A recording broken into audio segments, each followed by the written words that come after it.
Ganesh studio presents. नमस्ते। आज हम एक ऐसे सवाल पर बात करने वाले हैं जो अक्सर हम सबकी जिंदगी में आता है, लेकिन जिसका जवाब शायद हमने कभी इस नजरिए से नहीं सोचा होगा। सवाल ये है कि एक अहंकारी इंसान को जो अपनी गलतियों से सीखने को तैयार ही नहीं है, उसे आखिर सुधारा कैसे जाए। ये तरीका आपको शायद थोड़ा हटके लगे, लेकिन यकीन मानिए ये बहुत गहरा है। तो चलिए इस अनोखे फलसफे को समझते हैं। हम सबकी जिंदगी में ऐसे लोग जरूर होते हैं, चाहे वो कोई दोस्त हो, साथ काम करने वाला हो या परिवार का सदस्य, जो अपने अहंकार की दीवार के पीछे ही रहते हैं। उन्हें कितना भी समझा लो, बात उन तक पहुंचती ही नहीं। तो सवाल यही उठता है कि क्या ऐसे इंसान को बदलने का कोई तरीका है भी या नहीं। ये किसी पहेली से कम नहीं है, है ना?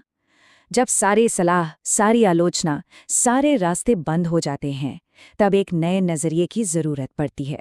तो आइए पहले ये देखते हैं कि आम तौर पर ऐसी सिचुएशन में लोग करते क्या हैं और वो तरीका आखिर काम क्यों नहीं करता। तो जब कोई हमारी नहीं सुनता, तो पहला रिएक्शन क्या होता है? सीधा टकराव, सजा दो, बेइज्जती करो या सबके सामने नीचा दिखाओ। यही लगता है ना कि शायद इससे उस इंसान को अपनी गलती का एहसास हो जाएगा। पर क्या सच में ऐसा होता है? यहीं पर कहानी में एक मजेदार मोड़ आता है। ये जो आजमाए हुए तरीके हैं ना, ये न सिर्फ फेल होते हैं, बल्कि ये तो आग में घी डालने का काम करते हैं। ये सिचुएशन को सुधारने की जगह और भी ज्यादा बिगाड़ देते हैं। चलिए समझते हैं कि आखिर ऐसा होता क्यों है। तो होता ये है कि जब किसी अहंकारी इंसान को सजा दी जाती है या उसकी बेइज्जती की जाती है, तो वो बदलता नहीं है, बल्कि वो और भी ज्यादा जिद्दी और बदला लेने वाला बन जाता है। सुधार तो बहुत दूर की बात है, उसके अंदर दुश्मनी की भावना पैदा हो जाती है। वो अपनी आदतें बदले ना बदले, लेकिन हाँ, उसके दिल में नफरत जरूर पैदा हो जाएगी। तो फर्क बिल्कुल साफ है। एक तरफ है हमारा आम तरीका, अपमान और सजा का। इससे क्या होता है? दिल पत्थर का बन जाता है और बस बदला लेने का मन करता है। और दूसरी तरफ है यह बिल्कुल अलग अप्रोच, शर्म का इस्तेमाल करना, लेकिन चोट पहुंचाने के लिए नहीं, बल्कि एहसास दिलाने के लिए। मकसद दिल को पत्थर बनाना नहीं, बल्कि उसे पिघलाना है। तो सवाल वही है, अगर सजा और बेइज्जती काम नहीं करती, तो फिर क्या करता है? और यहीं पर एक बिल्कुल कह सकते हैं क्रांतिकारी आइडिया सामने आता है, शर्म का इस्तेमाल। हाँ, आपने सही सुना, शर्म। लेकिन ये वो शर्म नहीं है जो नीचा दिखाए, ये वो शर्म है जो सुधार की तरफ ले जाए। चलिए इस पावरफुल आइडिया को थोड़ा और गहराई से समझते हैं। और देखिए, यहीं पर पूरा नजरिया बदल जाता है।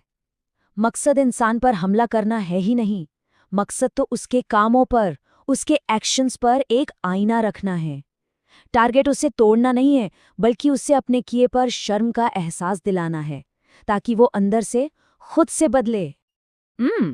ये सुनने में तो अच्छा लग रहा है, लेकिन अब सबसे बड़ा सवाल, ये किया कैसे जाए?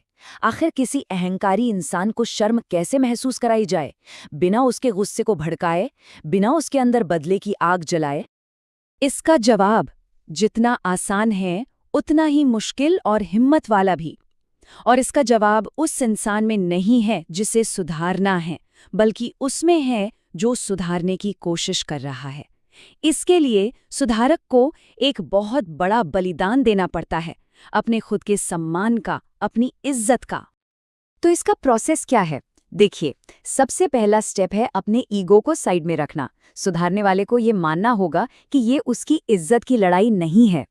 फिर आता है सबसे जरूरी कदम, सुधारक को उस इंसान की गलती के लिए पहले खुद शर्मिंदा होना पड़ता है। शायद ये कहकर, ये मेरी गलती है कि मैं तुम्हें ठीक से समझा नहीं पाया। ये कोई एक्टिंग नहीं है, ये एक तरीका है ये दिखाने का कि मकसद नीचा दिखाना नहीं, बल्कि सच में मदद करना है। और जब अहंकारी इंसान ये देखता है, तो उसकी ईगो की दीवार टूटने लगती है।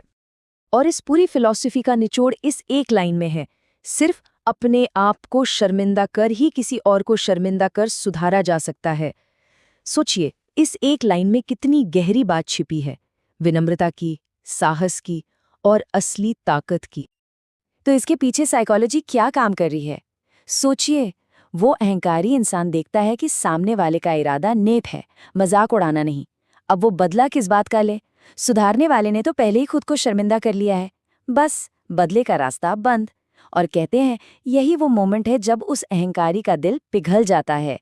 फिर अपनी खुद की इज्जत बचाने की चाह ही उसको सही रास्ते पर ले आती है। ये जो पूरा तरीका है ना, ये हमें पावर या ताकत के असली मतलब पर सोचने पर मजबूर कर देता है। असली ताकत क्या है? दूसरों पर हावी होना या खुद पर काबू पाना? ये फिलॉसफी बताती है कि असली पावर कुछ और ही है। लेकिन एक बात बिल्कुल साफ है, ये तरीका हर किसी के बस की बात नहीं है। इमोशनली ये बहुत बहुत मुश्किल है। इसे वही इंसान आजमा सकता है जो अंदर से सच में बहुत मजबूत हो, क्योंकि अपनी इज्जत दांव पर लगाने के लिए गजब का साहस और सेल्फ कंट्रोल चाहिए। तो फिर शक्तिशाली या पावरफुल का मतलब क्या हुआ? ये मसल पावर या सोशल स्टेटस नहीं है। इस फिलॉसफी के हिसाब से पावरफुल वो है जो किसी दूसरे के भले के लिए, उसके सुधार के लिए अपनी बेइज्जती सहन कर सके। ये ताकत है सेल्फ सैक्रिफाइस की। और कोई भी अहंकारी इंसान इसको कमजोरी समझने की गलती कर ही नहीं सकता। क्यों? क्योंकि उन्हें सबसे ज्यादा पता होता है कि बेइज्जती सहना कितना मुश्किल है।